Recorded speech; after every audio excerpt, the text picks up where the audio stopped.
खालापूर तालुक्यात सासगाव परिसरात दिनांक 6 मे रोजी सकाळी 8च्या सुमारास आकाशात मोठ्या प्रमाणात काळ्या धुरांचे लोंढे पसरताना दिसल्याने नागरिकांमध्ये घबराट पसरली। घटनास्थळी महाराष्ट्र राज्य मराठी पत्रकार संघाचे सचिव पत्रकार साबिर शेख यांनी पाहणी केली असता ग्रुप ग्रामपंचायत सासगावच्या उघड्यावर पडलेल्या डम्पिंग ग्राउंड लगत रबर, डांबर, प्लास्टिक, ड्रम, रसायन मिश्रित असलेला कचरा जाळत असल्याने भीषण आग लागल्याचे स्पष्ट झाले।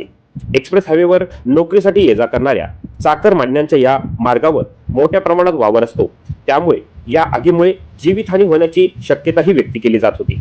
घटनेची माहिती मिळताच टाटा समूहाच्या व्यवस्थापनाने तातडीने प्रतिसाद देत अग्निशामक दल घटनास्थळी पाठवले।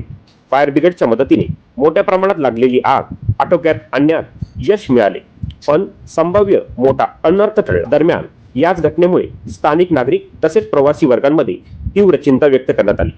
वारंवार घडणाऱ्या अशा घटनेमुळे शासन प्रशासनाच्या दुर्लक्षावर प्रश्नचिन्ह उपस्थित होताना दिसत आहे। भविष्यात आरोग्य व सुरक्षेच्या दृष्टीने गंभीर परिणाम होऊ शकतात अशी भीती नागरिकांनी व्यक्त केली। यापूर्वीच वन विभाग हाळ हद्दीजवळील भंगार गोदामाला लागलेली आग तसेच खोपोली नगर परिषदेच्या डम्पिंग ग्राउंडवर लागलेली आग पाहता अशा घटना वारंवार होत असल्याने सुद्धा या पार्श्वभूमीवर खालापूर तालुक्यात वाढत्या प्रदूषणाबाबत कुठलीही दक्षता घेतली जात नसल्याने नागरिकांनी चिंता व्यक्त केली आहे। या संबंधित प्रकरणावर पाहता संबंधित यंत्रणांनी तातडीने कठोर उपाययोजना कराव्या असे नागरिकांनी टाटा समूहाचे अग्निशामक दलाचे आभार मानत आपली मत व्यक्त केली।